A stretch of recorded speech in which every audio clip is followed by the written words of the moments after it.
dia e sejam muito bem-vindos a mais um episódio da Economia do Bem-Estar, o podcast onde debatemos temas relacionados com a economia, a política, a cultura e a sociedade, sempre buscando compreender como esses elementos se conectam e contribuem para o nosso bem-estar, a nossa qualidade de vida. Todas as semanas estamos aqui a discutir aspectos da economia do bem-estar, aplicações do muito dinheiro que gastamos para melhorar as nossas vidas. Com o Fernando Gaspar, o Álvaro Cidrais, o Henrique Lopes e o José Alberto Pereira. E sempre com convidados ou convidadas fora de série. Tão fantásticos que até se disponibilizam para aturar estes quatro numa manhã de sábado. Antes de passar a palavra ao Fernando, queria só recordar que o podcast pode ser visto em direto na nossa página do Facebook, Economia do Bem-Estar. Pode até colocar as suas perguntas se estiver a assistir em direto. Ligue as legendas, se não for conveniente usar o som. Mas também pode assistir em diferido no YouTube, no Instagram ou no Facebook. Pode até ouvir apenas o áudio no Spotify ou ler a transcrição no nosso site. Ajude-nos a fazer chegar este podcast a mais pessoas, clicando no botão que diz seguir ou subscrever ou partilhar. Para receber e-mails semanais com o link para o podcast, envie-nos uma mensagem em qualquer destas plataformas. Então, pegue na sua caneca de chá e vamos embarcar nesta viagem. Começa lá a trabalhar, Fernando. Obrigado, Catarina. Bom dia a todos. Cá estamos mais uma vez para mais um episódio deste podcast Economia do Bem-Estar. Ao contrário do que disse a Catarina, hoje não somos assim tantos.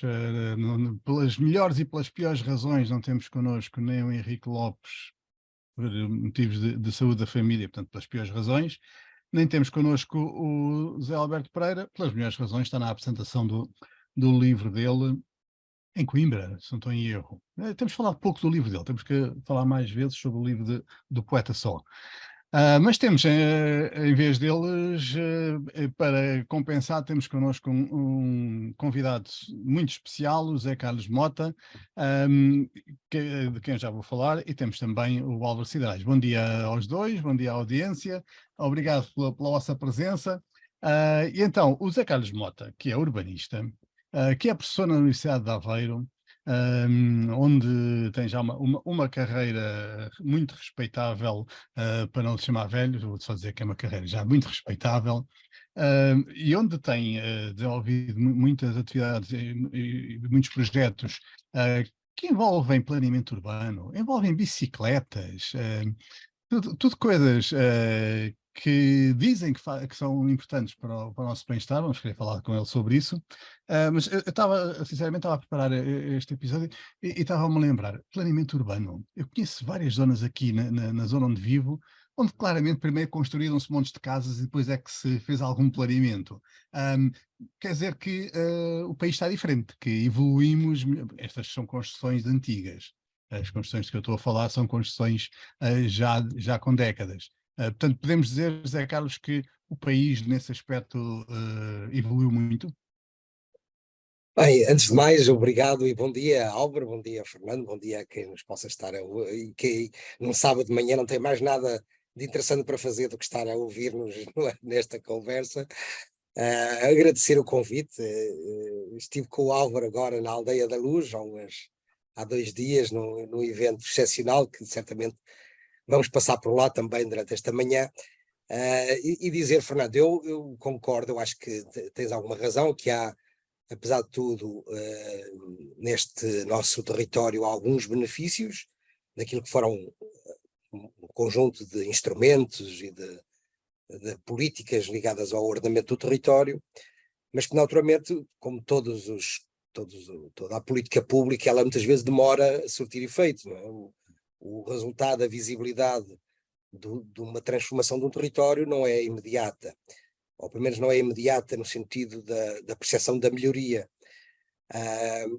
Eu diria que hoje já não se cometem os mesmos crimes urbanísticos, eu diria em proporção do que aconteceu há uns anos, há umas décadas atrás.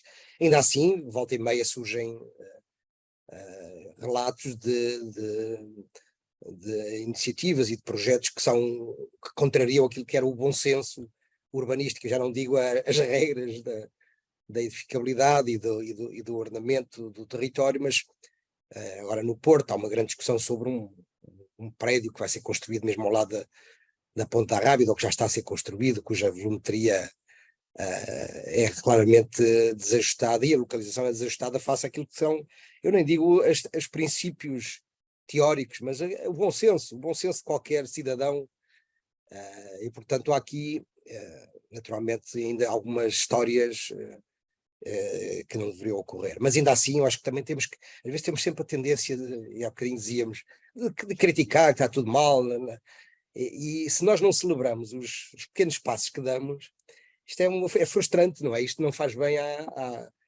à saúde, não faz bem à nossa vida, não. Portanto, temos que também ser um bocadinho mais, eu diria, mais equilibrados na leitura sobre a realidade que temos. Mas esse é um aspecto que me interessa, eu peço desculpa para interromper, esse é um aspecto que me interessa muito. Nesta área, aquilo que fazemos hoje vai afetar fazemos de bom ou de mau, vai afetar o bem-estar de gerações futuras, dos nossos filhos e netos, ou ainda vamos a tempo de melhorar a qualidade de vida dos portugueses atuais? Repara, sim, eu diria que há aqui dois níveis também de leitura. Há um nível que é o nível de urgência face a um conjunto de riscos que estão em cima da mesa, não é? Os riscos climáticos, não é?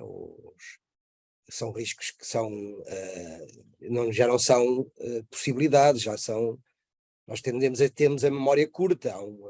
Em dezembro do ano passado, em Lisboa, houve umas chuvadas torrenciais que só não tiveram consequências dramáticas porque houve, está tudo uma boa resposta. Mas esses fenómenos climáticos extremos estão a repetir-se em frequência, não é? Isto significa que, apesar de todos os alertas, as políticas públicas não estão a responder com a urgência e com a rapidez necessária. Mas, por outro lado, e agora sempre de uma perspectiva também positiva, há uma consciência, por exemplo, uma consciência cívica. Nós também desvalorizamos aquilo que é a participação, às vezes mesmo em registro de protesto, aquilo que eram as manifestações das sextas-feiras, das greves climáticas, foi um fenómeno global, da Greta Thunberg, como todos sabemos, teve um enormíssimo mérito, que foi trazer para a contestação pública sobre estas questões do bem-estar os jovens, não é?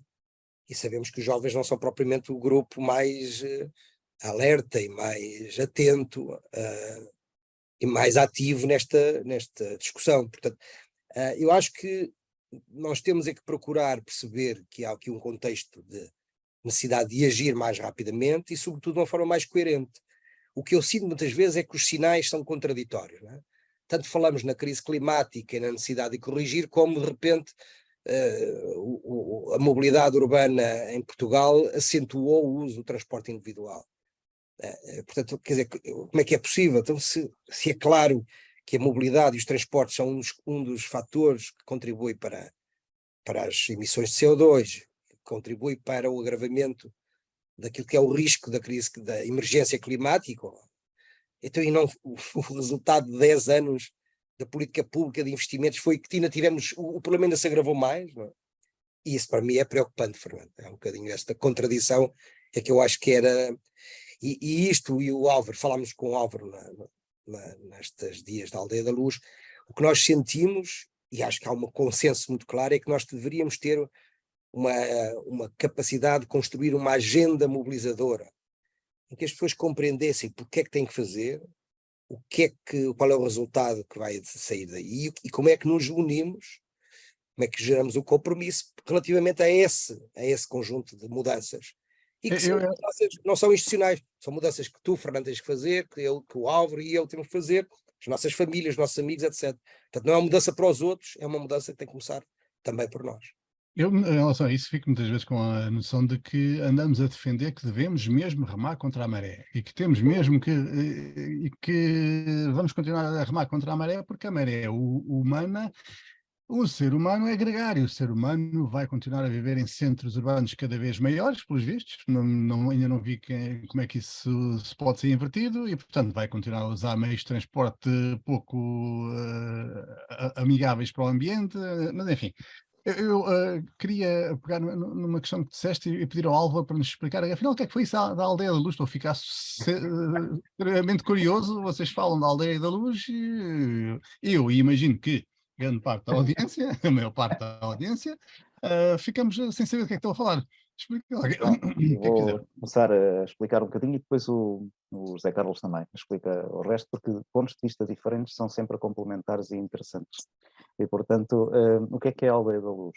A Aldeia da Luz é aquela aldeia que infelizmente ia ficar debaixo d'água com a construção da barragem de Bloqueva, e então decidiu-se há cerca de 20 e poucos anos, 25, coisa que valha, criar uma segunda Aldeia da Luz num determinado sítio. Portanto, fez-se essa passagem, essa transferência, digamos assim, do espaço urbano e das pessoas para um outro sítio. E então, o Portugal Inovação Social, que é um programa muito interessante em Portugal, que tem financiado e, acima de tudo, incentivado e inspirado várias iniciativas de inovação, achou que devia fazer a Aldeia da Inovação, a segunda edição, ali na Aldeia da Luz, no Alentejo, até para marcar uma posição de, sim senhor, uma das maiores intervenções de inovação que houve no território nacional foi exatamente o pegar numa aldeia e mudá-la de sítio. Isto é claramente inovação, territorial neste caso, inovação integrada. Então, vamos lá agarrar aqui nesta aldeia e vamos fazer aqui um encontro de todos os projetos, de todas as ideias que no âmbito da inovação social podem ser utilizados para criar um mundo melhor. Na prática é muito isso que se pretende.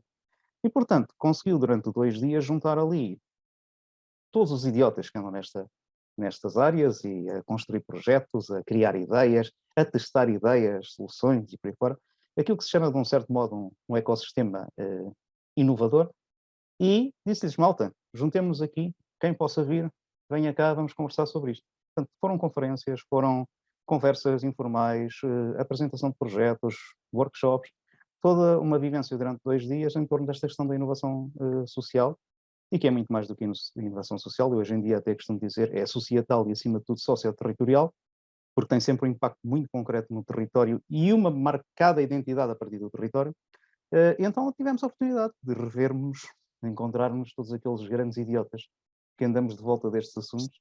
Conseguimos ter ali um momento de partilha, de interação e de aprendizagens, que é uma questão central. Pronto, foi excelente, porque pude lá encontrar o José Carlos, por exemplo, pude encontrar...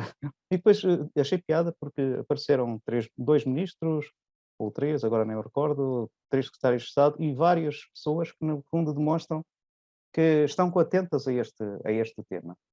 E falou-se muito, e falou-se mesmo muito, de comunidade e de colaboração. Foram 2 tónicas que, claramente, para além das outras, foram colocadas em cima da mesa.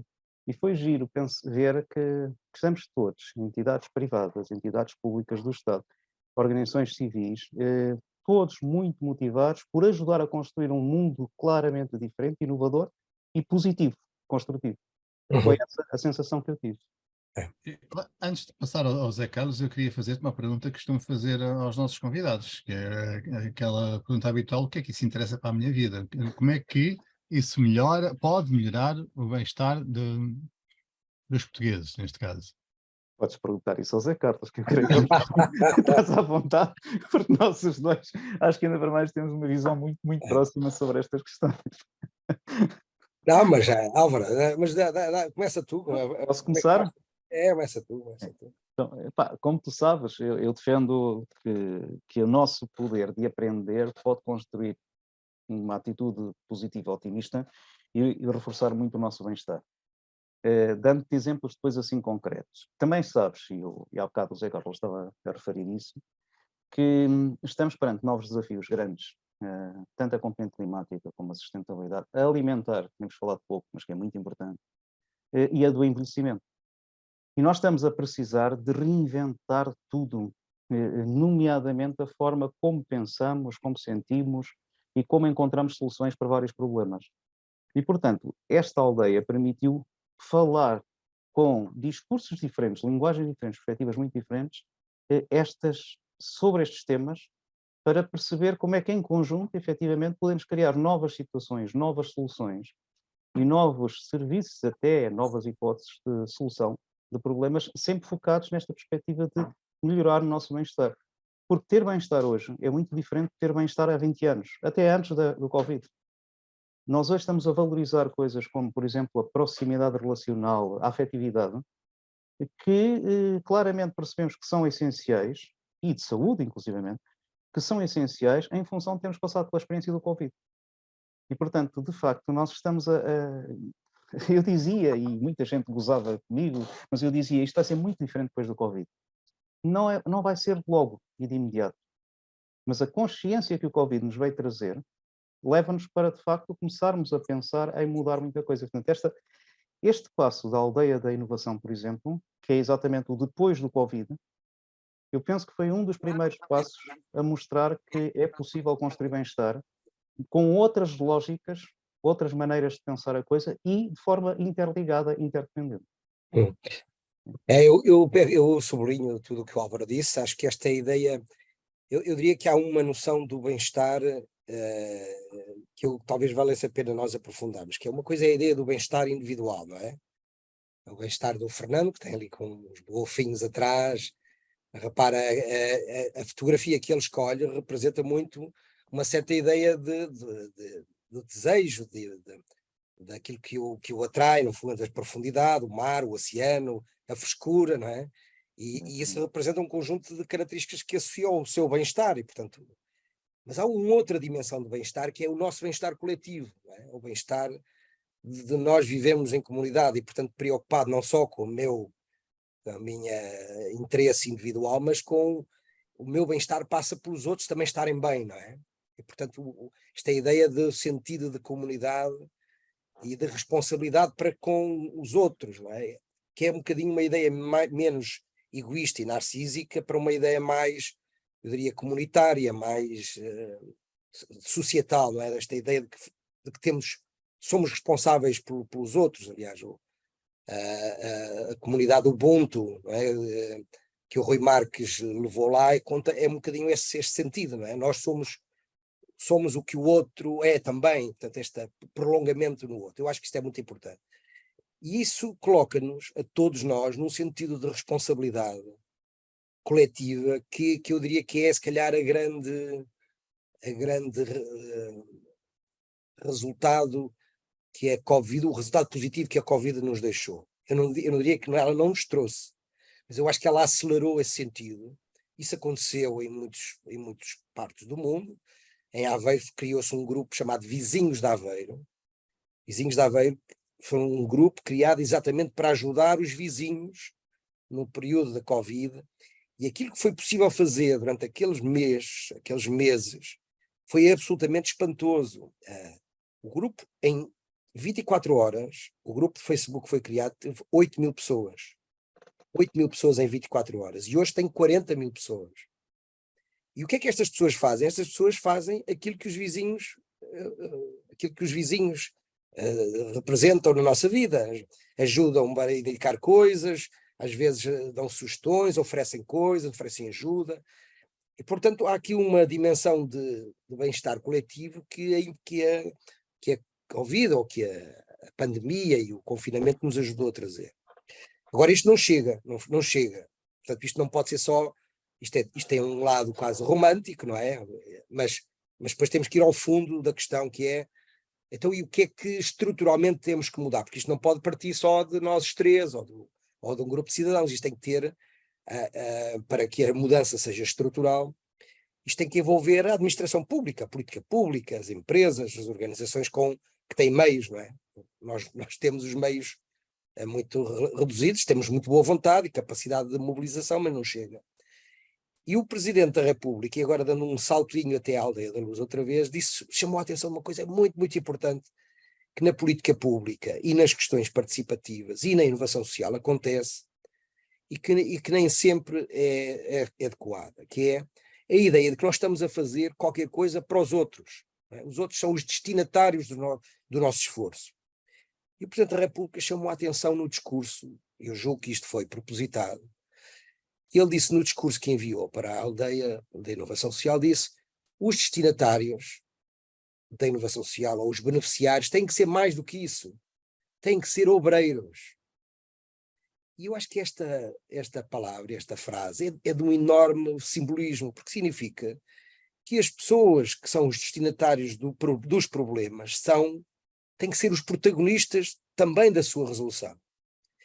E isto não é, pode dizer, Fernando pode dizer, está bem, isso é muito bonito, mas isso é retórico, não é? Não. Mas na verdade, o que o Álvaro, o que o Rui Marques, o que nós aqui em Aveiro estamos a fazer é um bocadinho isso, que é colocar grupos muito frágeis, de enormíssima fragilidade. Hoje podemos falar depois um bocadinho sobre isto. Por exemplo, os grupos, estamos a trabalhar com a comunidade cigana, estamos a trabalhar também com os estudantes africanos, que o contexto onde vivem, eles não são frágeis individualmente, mas o contexto e a vida que têm é de uma tão grande fragilidade que nós diríamos é impossível que eles sejam protagonistas da sua transformação.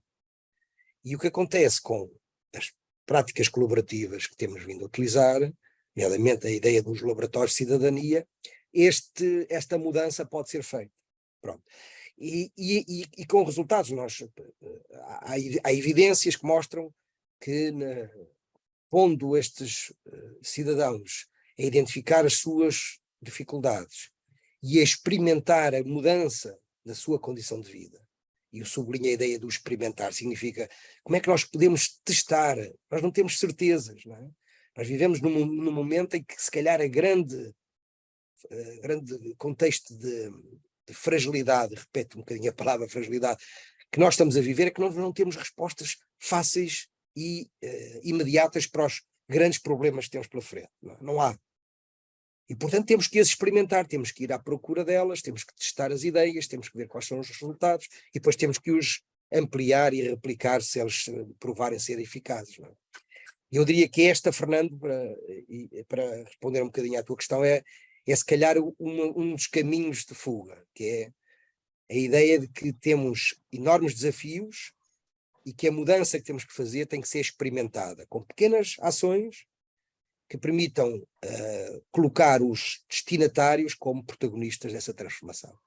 E só isso é que poderá permitir que o impacto dessa transformação seja evidente e visível, e não seja só meramente folclórico. Né? Deixa-me só fazer duas observações ao que disseste. A primeira, em relação ao que falaste da retórica, eu queria dizer que desde a Grécia Antiga que é suposto a boa retórica, a retórica que vale a pena, ter consequências reais na vida das pessoas, não ser apenas conversa.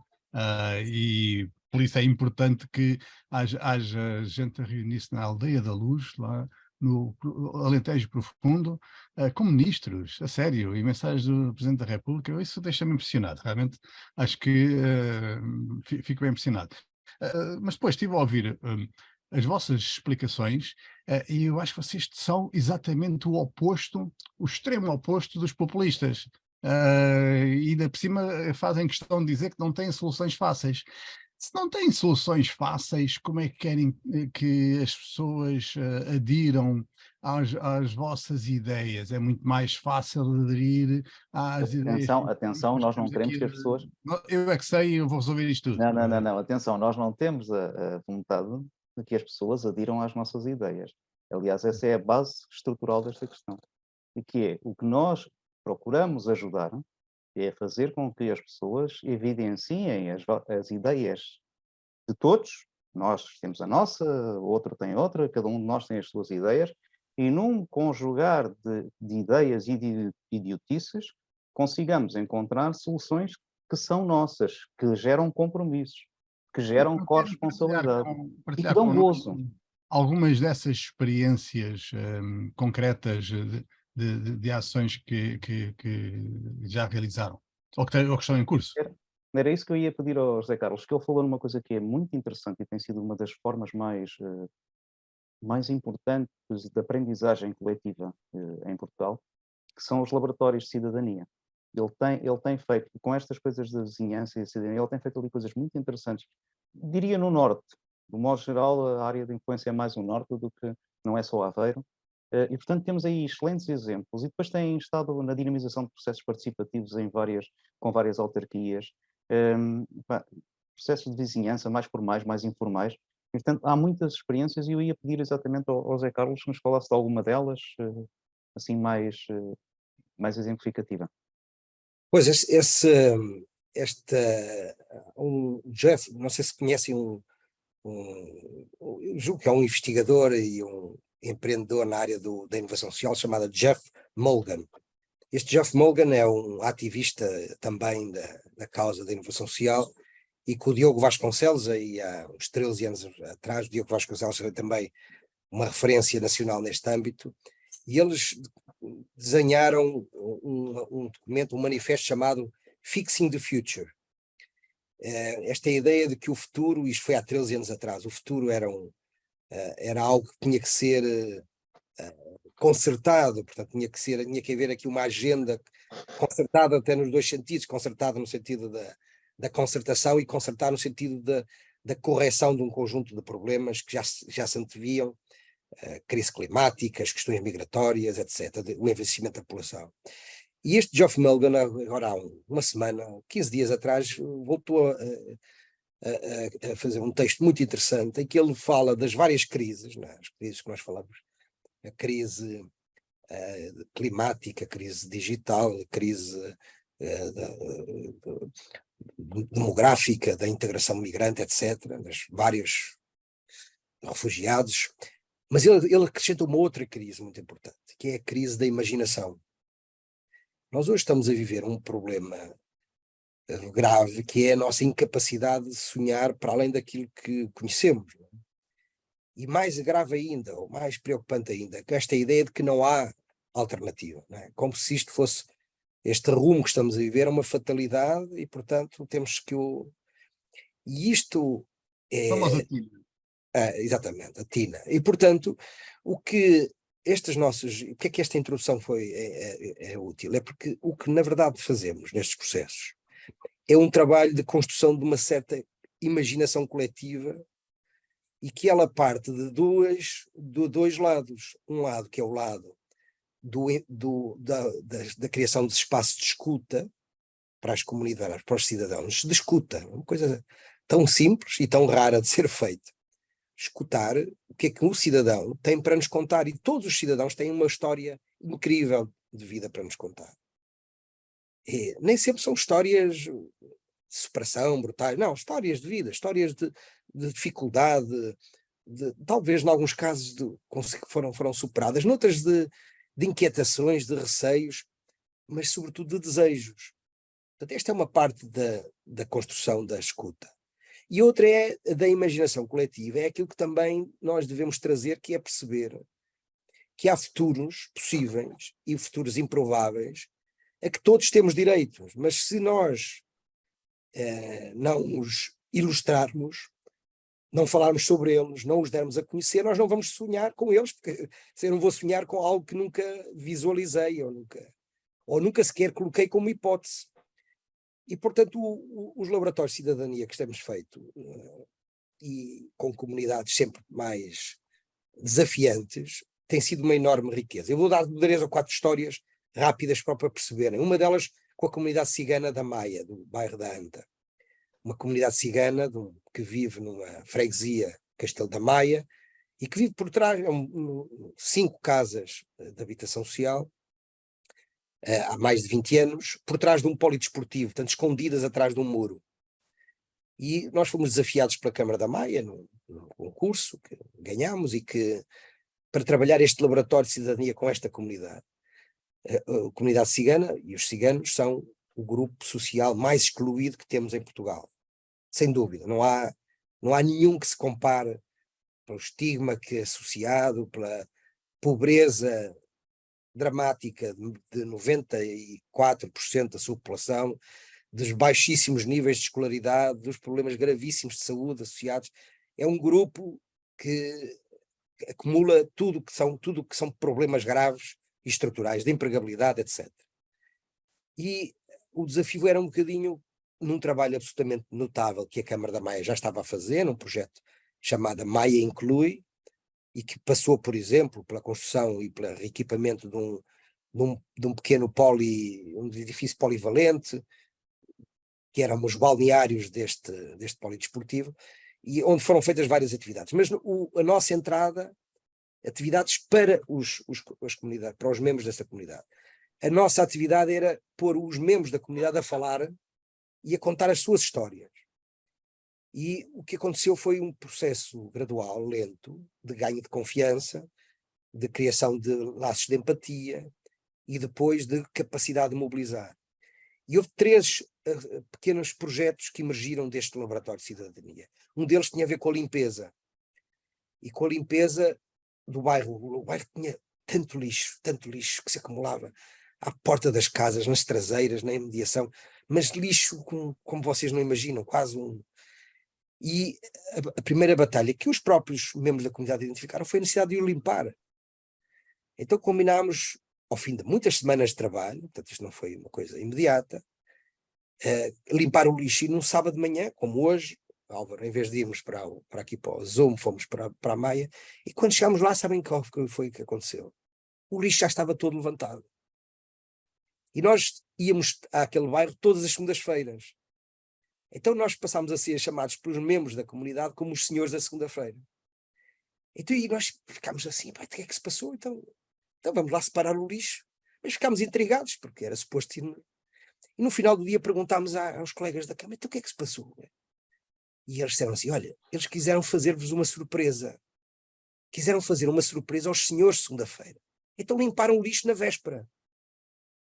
Pronto, isto é uma pequena história que conta o sentido transformador que este trabalho, em que eles são o foco, não é? Eles são os protagonistas, repara, não fomos nós que fizemos para eles, foi este trabalho que depois se ampliou, este muro que dividia o bairro, e depois eu recomendo que circulem no público, ser uma reportagem muito interessante sobre este bairro e sobre este projeto.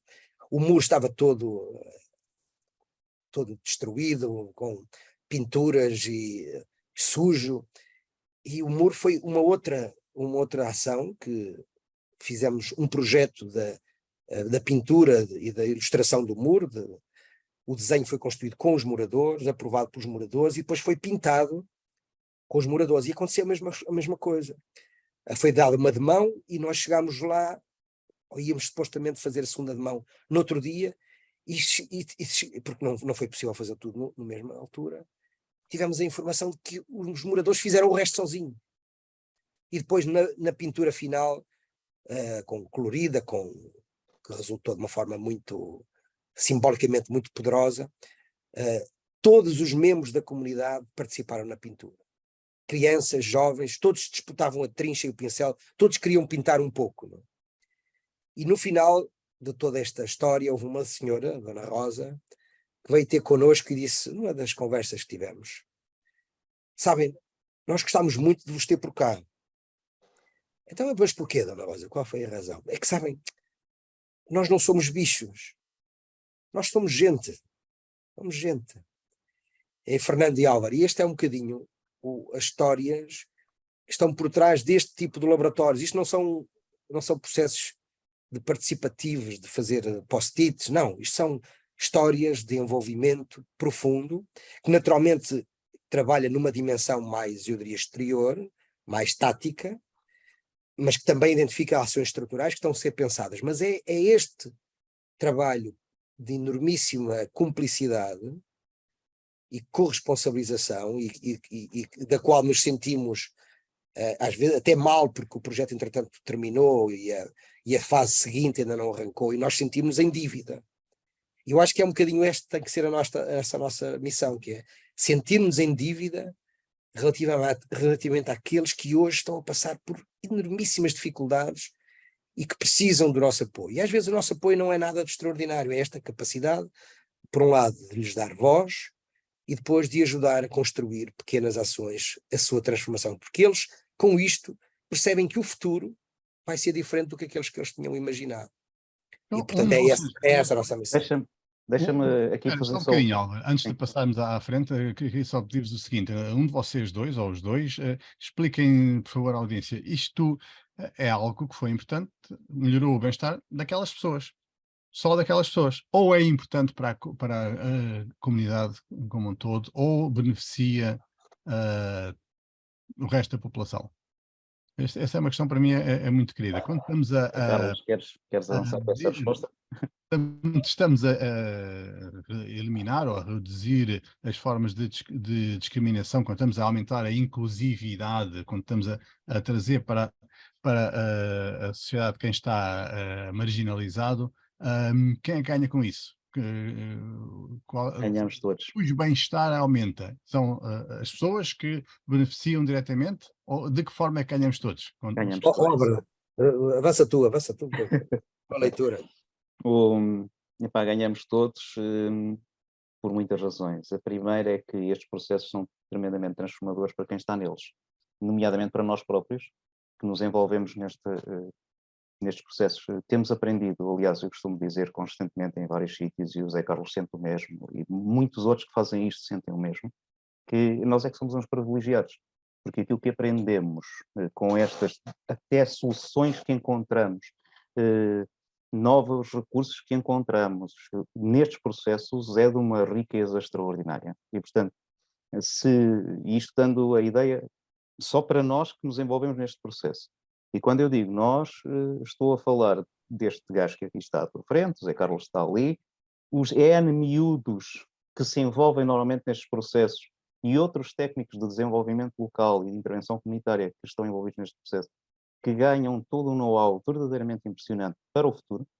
E esta é uma das coisas que eu gostaria de chamar a atenção, que é a aprendizagem que se faz numa lógica de longo prazo. São coisas que ficam dentro de nós e que nunca mais esquecemos. E, portanto, enriquece as nossas vidas. E depois tem outras duas vantagens muito boas, que é, ao nível da comunidade, com estas pessoas se sentem mais incluídas, tornam-se menos reativas e tornam-se mais colaborantes. Pronto. E então ganhamos imenso com essa disponibilidade para trazer as suas histórias de vida, os seus recursos, as suas mobilizações conjuntas, aquilo que chamamos o capital cultural e capital social destas pessoas, para todos os processos da cidade ou da aldeia, ou seja, do que for, do território. E depois há um outro ganho excepcional, que nós nem sentimos e que não verificamos ou que desvalorizamos, mas isto leva a uma segurança pública verdadeiramente extraordinária.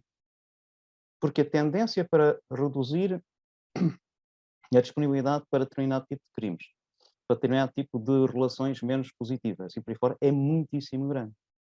E eu até agarrava nisto e ia pegar noutra questão, que é, não pensem que isto é uma coisa que eu e o José Carlos descobrimos. Não, isto é uma coisa que, felizmente, desde há muitos anos, Maria José Tovar, Rui de Piné, Rogério Rocamaro, Alberto Mel, José Carlos Albino, Isabel Rebelo, fazem nos territórios de Portugal naquilo que nós chamamos os movimentos de desenvolvimento local.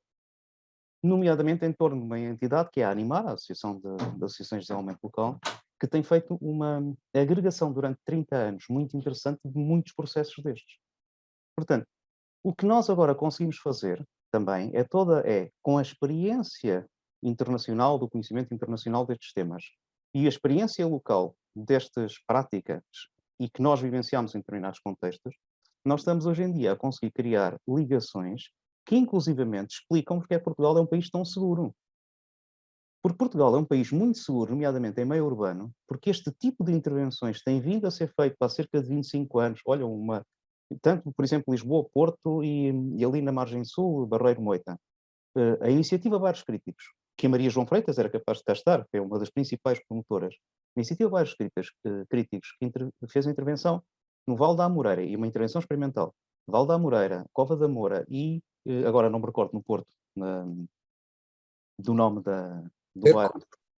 Não, era aqueles prédios altos que implodiram, como é que se chama? Pronto, agora não me recordo, daqui um bocado você. Estas iniciativas que foram em 3 pontos do país e que obrigaram uma outra forma completamente diferente de intervir, reduziu de forma impressionante a criminalidade, a pequena criminalidade, e criou novos futuros para não sei quantos outros jovens que hoje em dia estão a fazer outras coisas.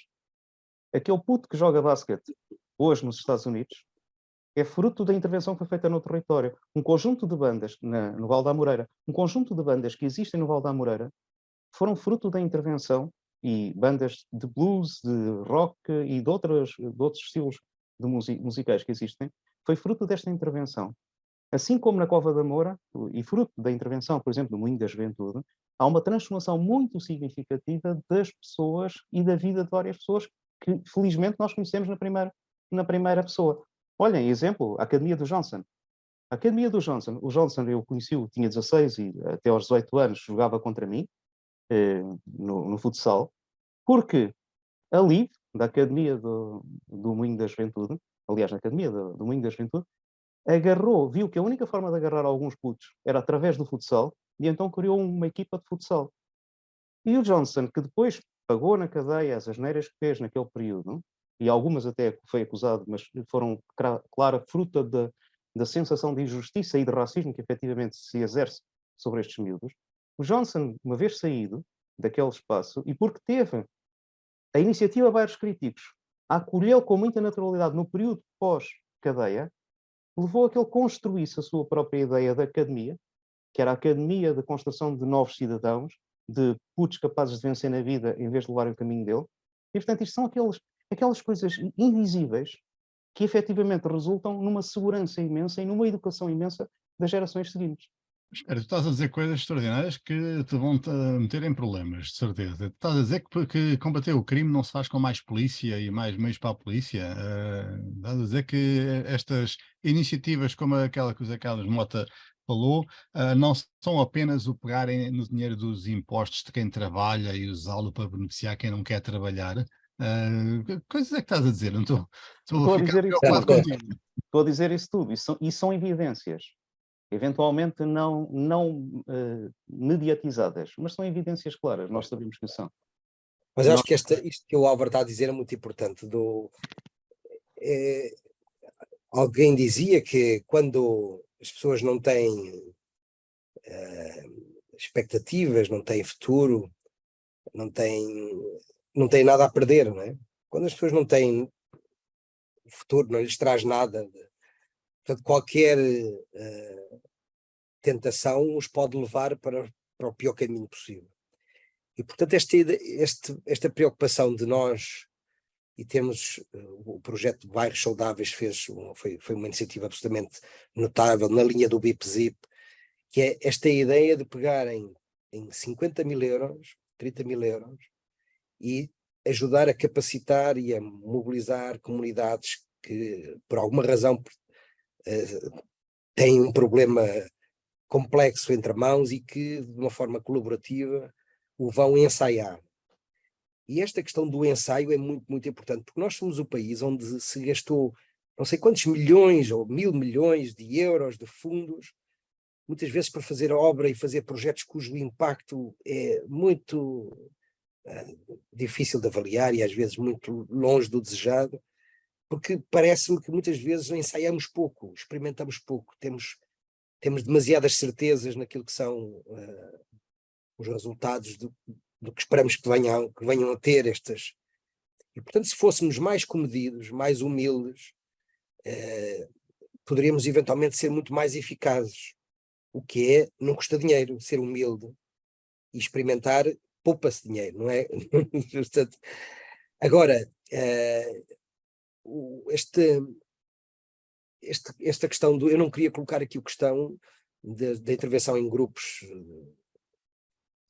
relativamente ou questão de uma vida marginal, ou uma vida marginal no sentido à margem da sociedade, ou daquilo que nós convencionamos chamar sociedade, não é um problema, não é um problema do que é que eles podem fazer aos outros, é o problema do que é que eles não podem fazer por eles próprios.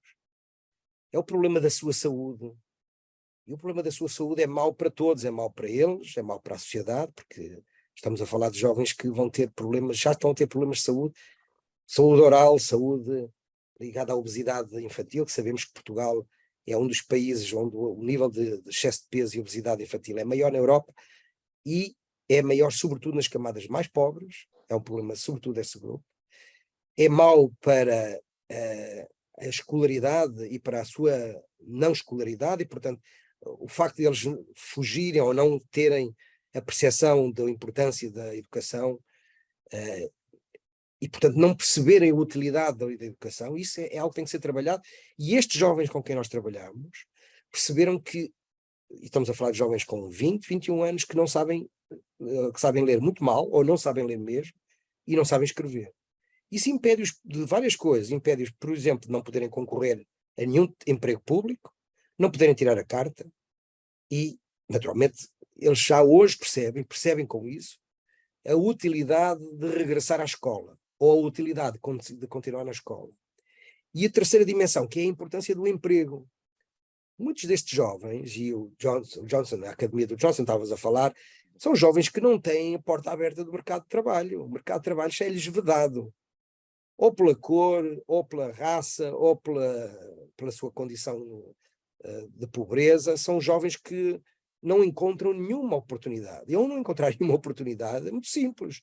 Ou vivem numa parte do apoio RSI, ou então vão buscar o que precisam ao mercado, a outro tipo de mercado de trabalho, que é o mercado de trabalho das questões de tudo que é ilícito, ilegal. E, portanto, a nossa escolha como sociedade é clara. Ou antecipamos e incorporamos, integramos e combatemos todos os fenómenos de exclusão, e não só a exclusão por esta condição, estamos a falar dos jovens, mas estamos a falar aqui, por exemplo, das questões das migrações. Ontem o Público reportou que Portugal tem hoje quase 800 mil migrantes, 30% brasileiros, e esta integração destes migrantes, não estamos a falar de integração de condição de pobreza, nem, mas estamos a integração por questão de língua ou por questão de cultura, eu diria, o maior desafio que temos pela frente, é a capacidade de acolher nas nossas comunidades, nas nossas cidades, nos nossos bairros, nas nossas freguesias,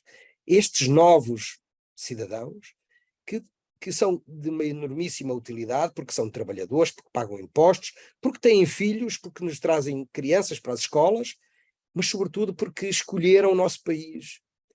E se nós não compreendermos a enorme oportunidade que temos num país envelhecido e que não vai ter crianças a nascer nos próximos anos, a enorme oportunidade para o país, para tudo, desde o trabalho aos impostos, à valorização cultural que eles trazem, será, eu diria, uma enormíssima perda. Eu diria que é o equivalente às nossas descobertas, às descobertas que fizemos no século XV, é o equivalente em termos de oportunidade do que temos hoje. E, curiosamente, não é indo para fora, mas é os que vieram de fora para cá para dentro. Deixa-me É interromper. esse equivalente que temos que trabalhar. Deixa-me interromper porque estou a identificar algo que me parece interessante. Isso não é novo. Essa coisa de acolhermos 800 mil pessoas no país não é novo. Não Em é. 75 fizemos isso. Mas em Em 75 tínhamos uma atitude diferente. Desculpa. Em 75 tínhamos uma atitude diferente. E essa é que é a grande mudança. E eram familiares. E eram familiares, exatamente. Não eram e eram brancos.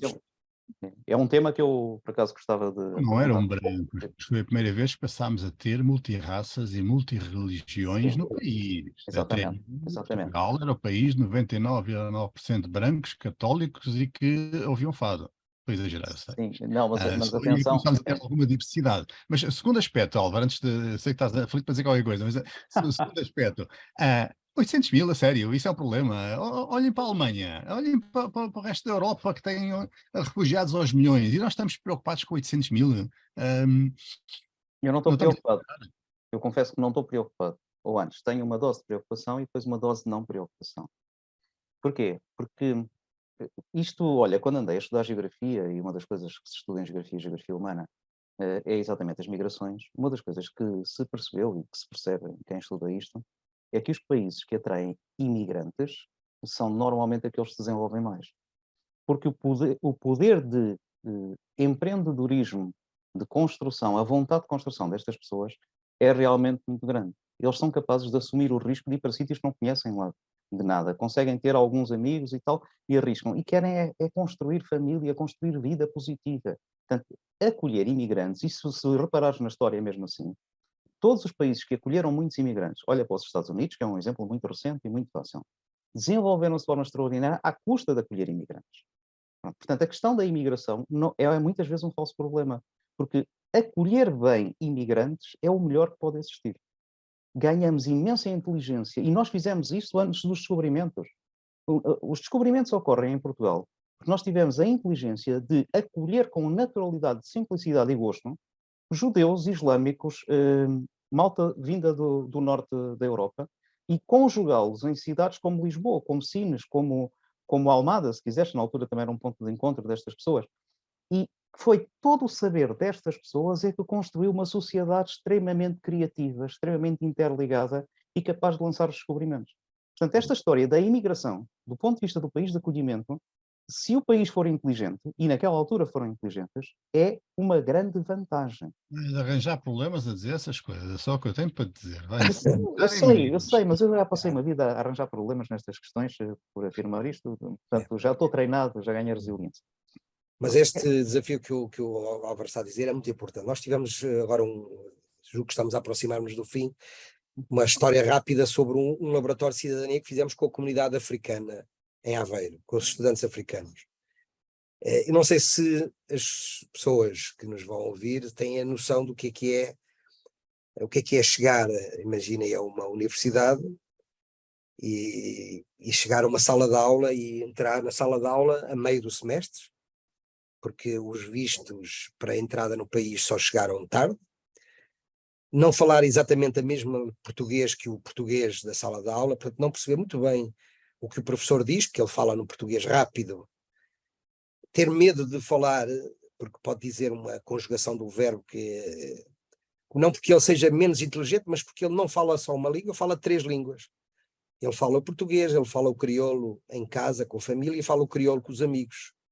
E, portanto, o português ele só falava na escola, não falava no resto. Portanto, e depois o que é que acontece? Estes jovens, naturalmente, como muitas vezes não dominam as tecnologias, não usam o PowerPoint e o Excel com a mesma agilidade, são considerados pelos colegas menos aptos, menos hábeis. Portanto, não fazem grupos com eles. E eu estou a falar disto por ter vivido na minha sala de aula, sou professor na Universidade de Aveiro e vivenciei isto. E durante a pandemia aconteceu... e esta ideia de que eles não falam, portanto, muito calados. Durante a pandemia, um pequeno parênteses, experimentei com os alunos uma metodologia de aulas diferente.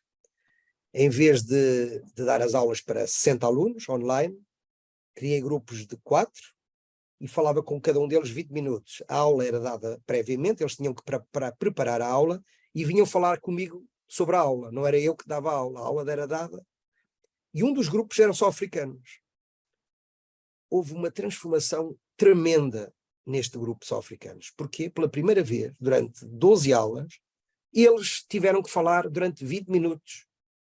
Portanto, a capacidade de explicar, de dialogar, de ouvir e de interagir com os outros foi treinada durante um semestre. Aquilo que eles nunca tinham feito, por razões óbvias.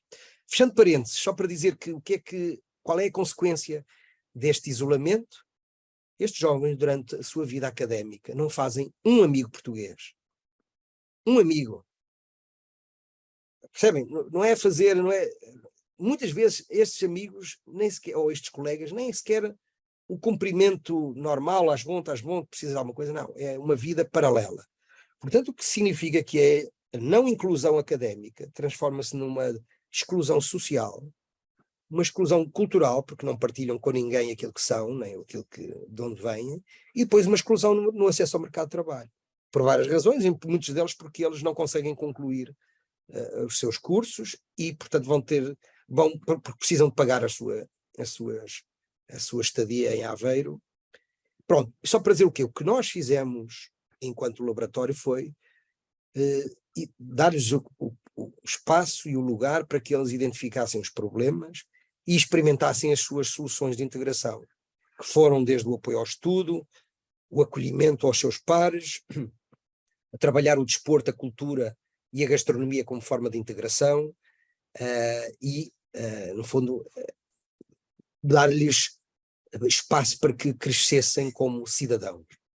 E hoje, no final deste ano de trabalho, com a Fundação HCAN, com a Associação Moramon, com a Associação Industrial de Aveiro e com o grupo Perifer, que foi o investigador social, isto foi um projeto, e termino porque é um bocadinho por onde começámos, financiado pelo Portugal Inovação Social, foi uma semente de uma política pública de integração que deveria ser generalizada para outras universidades, outros institutos politécnicos e, eu diria, outras cidades no país.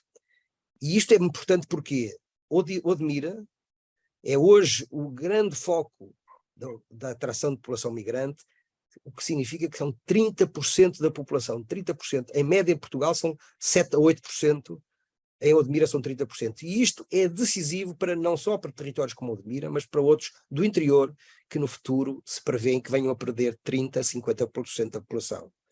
Portanto, reverter isto significa política pública. Portanto, isto é uma responsabilidade do Estado e, portanto, o apelo que deixo é: há conhecimento, as universidades têm conhecimento, as empresas, as associações, o ecossistema, como agora se chama, está disponível e com experiência, mas para que isto tenha resultado tem que haver uma política pública assertiva, clara e com os meios necessários. Se não o fizermos, perdemos uma enormíssima oportunidade. Deixa-me trazer para a conversa um comentário de um dos nossos espectadores. Vou aqui estando de olho no grupo, na página do Facebook, e o Zé Moraes faz aqui um comentário, diz: acolher bem imigrantes, entre aspas, vamos a isso, o que temos por cá é desesperante. Isto faz-me lembrar aquele famoso cartaz dos gatos fedorentos, talvez há 10 anos, ou coisa parecida, dizer que venham imigrantes, não eram bem estas palavras, mas só com tugas não vamos lá. Isto vai um bocadinho na sequência do que dizia o Álvaro: precisamos de imigrantes e de os acolher. Eu gostava só de vos dizer que estes 800 mil não estão apenas na agricultura e não são apenas os estudantes. Há um grande número de migrantes que chegam para trabalhar na logística e cada vez mais no turismo. Isso é o que eu acho mais curioso, o setor do turismo, porque muitos deles não falam português. E o inglês, pois, em alguns casos também nem por isso. E, no entanto, conseguem integrar-se e fazer um trabalho que, pelos vistos, não há tugas para fazer, como diriam os gatos fedorentos. Mas, antes de passar ao Álvaro, ia só confirmar a experiência do Zé Carlos. Eu também sou professor no Politécnico de Santarém e também passei por essa experiência. Cheguei ao ponto de dar negativa a uma turma inteira, porque não conseguiram constituir grupos. Era suposto constituir grupos, deixaram uma pessoa de fora, tiveram todos negativa, pronto. À segunda já lá foram. Mas não é exclusivo de Aveiro. Enfim, também conheço a experiência. Diz Álvaro, desculpa. A experiência que eu tive há uns anos também na Lusíada, tem nessa piada, é verdade. Zé Carlos, deixa-me dar-te os parabéns, porque eu tentei fazer essa brincadeira há uns anos na Lusíada, e não conseguimos porque não havia um enquadramento, e porque eu não fui inteligente o suficiente para fazer com que isso acontecesse, mas não havia um enquadramento favorável do ponto de vista da cultura geral, da cultura envolvente, que felizmente agora acho que já começa a haver. Pandemia. Exatamente, e acho que a pandemia também tem um efeito muito importante. Aliás, uma das coisas que nós notamos ali no Portal Inovação Social é que a disponibilidade das empresas para participarem ativamente, de algumas empresas naturalmente, para participarem ativamente nestes processos de desenvolvimento do país, são verdadeiramente algo que devemos aproveitar. Mas eu queria dar aqui uma outra tónica, porque também não estamos a falar só de imigrantes, de pessoas em situação vulnerável, por aí fora. Não, estas iniciativas dão-se também com aquilo que nós chamamos a classe média. E é uma mudança que tem que estar a ocorrer, porque neste momento a classe média, por exemplo, é a classe mais entalada dentro de todas as condições. Inclusivamente é aquela que sofre uma carga de impostos maior, é aquela que muitas vezes está isolada por auto-isolamento, esconde-se em casa. E ao estar escondida em casa não goza de uns N prazeres que possam existir de viver em comunidade, vizinhança. E, portanto, e os níveis de insatisfação, eu até costumo dizer que não tenho isso comprovado, mas tenho a percepção clara, que os níveis de insatisfação e os níveis de infelicidade que hoje em dia vivemos em muitos contextos, nomeadamente urbanos, têm exatamente a ver com o facto desta classe média se fechar a si própria e não se entreajudar, não colaborar efetivamente, não participar em coisas boas com os outros, não ajudar os outros. E, naturalmente, também não ser ajudada, porque não ajudando, depois recebe menos. E, portanto, este é um elemento que nós devíamos...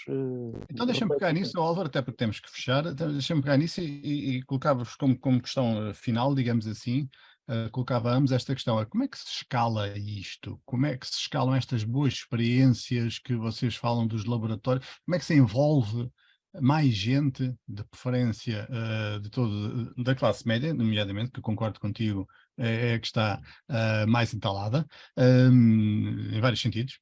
Mas como é que podemos criar escala nestas boas experiências? Queres começar, Zé Carlos? Rapidamente, isto implica uma enormíssima porosidade das organizações que têm hoje, que tutelam e que trabalham nestas áreas. Não é? Isto não pode ser uma coisa que o Álvaro faz, ou uma coisa que o Zé ou que o Fernando fazem, com um grupo, mesmo representando a própria instituição. Isso significa que os municípios, as universidades, têm que aumentar a sua permeabilidade a estas mudanças de prática, não é? E esta experimentação. Também há aquilo que é o seu espaço de escuta, e repego a ideia do Presidente da República. Os cidadãos têm que ser olhados pela administração não como destinatários da sua ação, mas como obreiros de um qualquer processo de transformação. Portanto, se nós não mudamos a forma como construímos as políticas, como fazemos os projetos, como fazemos os planos, não é? Aprendendo com estas experiências, e portanto se elas têm que ser contaminar estas práticas tradicionais. Se isto não acontece, ela não vai ser escalada, porque o escalar implica, em primeiro lugar, uma mudança cultural. Em segundo lugar, implica uma mudança de meios também, ter meios financeiros, para que em vez de fazer isto só em Aveiro, ou em Lisboa, ou na Maia, isto ser feito por regra. Todos os municípios deviam ter, e há boas notícias nesse aspecto. O Primeiro-Ministro anunciou que o programa Bairros Saudáveis vai passar a ser um programa estrutural, vai passar a ser um programa anual. Já passou a prova de conceito, funcionou, e, portanto, a inovação social é outra boa notícia. Portugal, a inovação social, a Aldeia da Luz, não sei se ficou claro, foi um projeto, uma iniciativa institucional de um programa público, portanto não foi uma iniciativa cidadã, por isso é que teve aquele impacto institucional. O Portugal Inovação Social financiou laboratórios cidadãos e vai financiar outros. Portanto, quem nos está a ouvir e quiser candidatar-se a fazer, tem aqui uma oportunidade. Tem que encontrar um investidor social, pode falar connosco se quiser ficar com mais informação, estamos disponíveis para que outros façam noutros sítios, que isto tem que ser a cultura dominante. A cultura dominante, e o Diogo Vasconcelos dizia que Portugal tinha que ser um país startup, eu diria que Portugal tem que ser um país de experimentação cidadã, mais do que a transformação das empresas ou em negócios, é a transformação da sociedade, porque é ela que depois vai gerar impactos nos negócios, na vida das comunidades e noutros âmbitos. Subscrevo totalmente. O que é que eu posso acrescentar sobre esta questão? Há uma dimensão muito importante sempre, que é a dimensão da divulgação, da informação. Ou seja, fazer chegar estes vários exemplos a vários sítios de forma mais ou menos generalizada, porque eles são inspiradores daquilo que efetivamente vamos fazendo. Esta mudança cultural, felizmente, está a acontecer e viu-se de forma clara. Vai ser seguida de mudanças de meios, e já agora dou esta indicação, também tivemos ali, de forma explícita. Vai abrir, em princípio, em julho, um conjunto de fontes de financiamento no Portugal Inovação Social e noutros programas do Portugal 2030, que irão já incorporar estas perspectivas. Portanto, começas a ter aqui outras predisposições económicas ou financeiras e outros recursos para poder fazer qualquer coisa.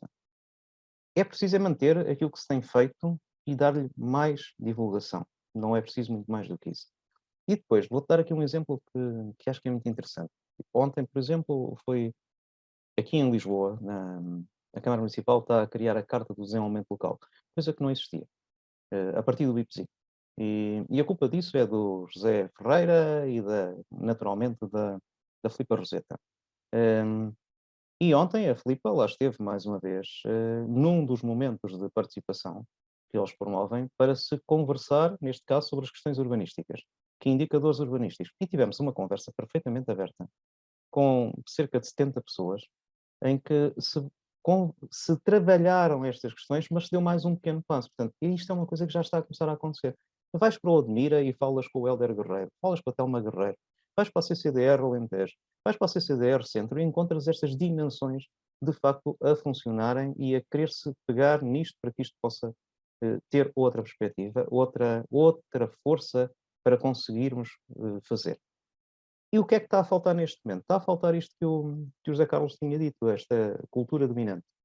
Está a faltar que a classe média se aperceba que tem condições interessantíssimas para fazer projetos à medida das suas vontades, das suas necessidades e de soluções que tem nas mãos para poder fazer. E eu queria colocar aqui esta tónica muito importante, que é, nós falamos aqui dos públicos frágeis, que temos de ter atenção e temos de trabalhar, até porque são frágeis, mas são recursos muito diferentes. Quando tu olhas para uma realidade, se olhares sempre da mesma forma e com os mesmos pontos de vista, não tens capacidade de inteligência criativa para poder resolver os problemas. Se conseguires colocar pessoas muito diferentes, de idades muito diferentes, de formações académicas ou de experiências muito diferentes, a conversarem sobre determinados problemas, tu ganhas uma capacidade criativa imensa. Geras inteligência coletiva. E, portanto, este é algo que nós podemos fazer, qualquer um de nós, utilizando estas técnicas, estas metodologias, nos vários bairros. E temos, felizmente, vários animadores que já têm predisposição para isto. Vários técnicos qualificados que facilmente se inspiram nestes processos para fazer as coisas funcionarem. E depois temos uma outra coisa, que no outro dia temos, neste momento, duas ferramentas excepcionalmente interessantes. Porque estamos naquela fase da colaboração, da co-criação, e eu há bocado estava-me a lembrar da Covid, ou seja, aquilo que eu há tempos escrevi num texto que era, estamos na época do cocó. Ou seja, um responsabilidade, não sei o quê. Ou seja, fazer com os outros, construir com os outros, sentir com os outros, pensar com os outros, que é uma das questões centrais. E tens dois recursos muito interessantes. Um é as abordagens colaborativas, nomeadamente design thinking, e de outras abordagens que já estão desenvolvidas na área do design e estruturadas e que são muito boas para fazer de forma colaborativa. E tens outra coisa que nós olhamos ainda como um problema, mas que de facto é uma das maiores riquezas que uma nação pode ter, que são os velhinhos. Leia-se, todos aqueles que com mais de 50 anos começaram a ganhar algum tempo disponível para poderem trazer a sua experiência para encontrar soluções na conversa com outros. E tu hoje tens uma sociedade como nunca tiveste. Tem muito mais pessoas com mais de 50 anos e tem muito mais pessoas altamente qualificadas com mais de 50 anos. Portanto, se tu conseguires agarrar estas pessoas em pequenos projetos e através de pequenas sardinhadas de base local, de base de bairro, com pequenos projetos para limpar a rua, para mudar, para pintar a parede e tal, para fazer uma festa gira em comemoração de qualquer coisa. Se tu voltares no fundo a criar bairro e vizinhança, tu arriscas-te a ter umas condições de desenvolvimento territorial extraordinárias e construir o bem-estar com a base de todos. Sendo que tens muito mais inteligência disponível para que isso possa acontecer hoje em dia.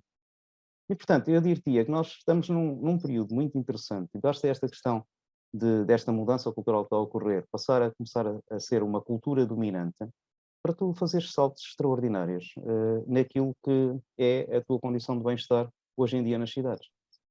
E, portanto, eu acho que felizmente estamos num processo em que as coisas vão acontecendo, o Estado e as empresas vão se apercebendo disto, as pessoas talvez comecem a perceber que isto também é viável, e talvez tenhamos aqui condições muito interessantes para a construção do bem-estar, a partir dos processos que, por exemplo, o Zé Carlos tem feito muitíssimo bem ali em Aveiro. Portanto, eu só queria acrescentar isto. E tu, entretanto, estás aí a fazer qualquer coisa? E estou a fazer qualquer coisa com o microfone desligado, o que é bom, não é? Estava a dizer que estava só aqui a recordar brevemente mas não sei se não está demasiado pequeno o tal cartaz dos gatos fedorentos, mas depois é mais fácil pôr isto no grupo, na página, porque não se vê muito bem. Queria só agradecer a vossa presença, porque está mais que na hora de acabarmos. Perguntar ao Zé Carlos se tem alguma nota final, alguma observação para encerrarmos, alguma... Não, eu acho que é bem. Antes, eu ponho a questão ao contrário. Como é que querem encerrar isto? Como é que eu quero encerrar? Bem, eu acho que o nosso missão, sempre que vamos falar, é deixar alguma semente de inquietação. A quem possa um dia voltar a ouvir este vídeo, ou que esteja a acompanhar, que eu deixo sempre, que é o que é que cada um de nós pode fazer no seu bairro, na sua cidade, na sua organização, para que esta narrativa que aqui trazemos de construção de comunidade ou de cultura colaborativa possa ser consequente, que é das coisas que mais me preocupa, Fernando e Álvaro. Eu termino com esta, que é a ideia de nós criamos uma expectativa com estes processos colaborativos que não pode ser frustrada, não pode sair frustrada, porque os cidadãos estão disponíveis e a nossa experiência mostra que não há nenhum problema, não há nenhum, nós na brincadeira dizemos, não há nenhum problema genético com a participação, é uma boa notícia, não é? Ao contrário do que se diz muitas vezes, não participa, não aparece, não é verdade. Quando os estímulos são os certos e quando as práticas são transparentes e as pessoas, e é credível o apelo, é claro e credível, as pessoas aparecem em todo lado, em todas as geografias, não há, nossa experiência em todos os sítios onde trabalhamos há sempre gente. E portanto não há problema nenhum. Agora, isto não significa que depois, isto tem que, e naturalmente que os processos participativos também não são só resultados, são processos, não é? É o que fazemos, é as festas, é os encontros, é as conversas que fazemos, é o que aprendemos com os outros, e isso também é útil, mas no final o resultado da decisão coletiva ou da política pública ou do plano ou o que vier a emergir tem que ser alinhado com isto, porque se acontece uma coisa se discutimos uma coisa e o que se faz com esse resultado é o contrário, isso descredibiliza totalmente o exercício. E, portanto, esta nota de inquietação e de exigência.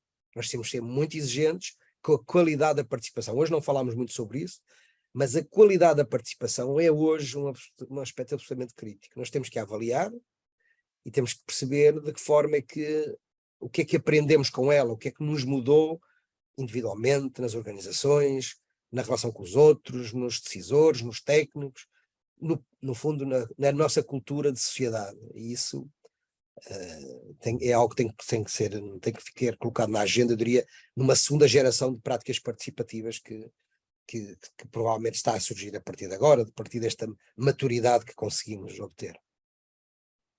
Álvaro, Nada a dizer, a acrescentar? apenas só a fazer reforçar este pedido do Zé Carlos que ele já no outro dia fez no Portugal Inovação Social com imenso sucesso, que é, saia da sua cadeira e faça por nós aquilo que mais ninguém consegue fazer, porque cada um de nós é um poder excepcional para fazer qualquer coisa. E nós, colaborando com os outros, numa perspectiva sempre de colaboração e de aprendizagem, podemos fazer verdadeiros milagres na sociedade. Portanto, saia da cadeira, venha para a rua fazer coisas boas por nós.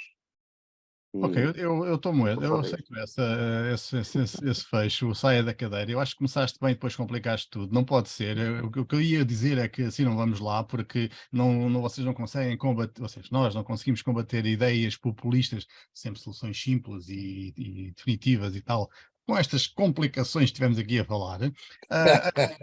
O caminho certo, quando procuras um slogan desse género, saia da cadeira, mas não podes complicar a seguir, pá. Enfim, estou a brincar, mas estou a falar a sério. Eu acho que assim vamos lá, mas temos que realmente ser capazes de comunicar as vantagens, os resultados que estes processos podem ter e de comunicá-lo de forma simples, gente. Simples, caiba num tweet. A única forma de comunicar estas coisas é sentindo-as, é fazendo-as, é participando nelas. Sim, mas para isso tens É que uma conseguir das chamar as formas. pessoas. E portanto, Claro. se logo saia da cadeira, acho que sim. Ok. Já ganhei. Então deixa-me, Bernardo, então acrescenta uma, saia da cadeira e venha celebrar connosco. Temos que pôr festa nisto. Temos que pôr comida, bebida e conversar ao mesmo tempo, porque não é só comida, não é só festa, é celebrar, portanto, trabalhar e celebrar, e a comida e a bebida são muito úteis Vocês nisso. fazem-me lembrar um café que eu conheço um café de bairro de grande sucesso, cuja única promoção, a ação de promoção era todos os anos faz uma sardinhada, oferece as sardinhas. E o bairro todo vai lá, até porque não tem como evitar o barulho, nem o cheiro a sardinha, portanto o bairro todo vai lá. E é realmente ilustrativo do poder de conseguir mobilizar uma população local. Mas é preciso chamá-los. E o cheiro da sardinha assada é ótimo para chamar as pessoas. Portanto, estás a inaugurar a sardinhada participativa, é, Fernando? É A segunda boa ideia do dia. Depois, Enfim, vou Estás a ver como funciona a aprendizagem coletiva e a colaboração. Exatamente assim, uma simples ideia pode dar origem a um processo impressionante de desenvolvimento territorial. Obrigado a todos, não nunca mais fechamos. Para a semana estamos de volta com algo completamente diferente e que também vai ser importante para o nosso bem-estar. Obrigado a todos. Exatamente. Tá. Um abraço.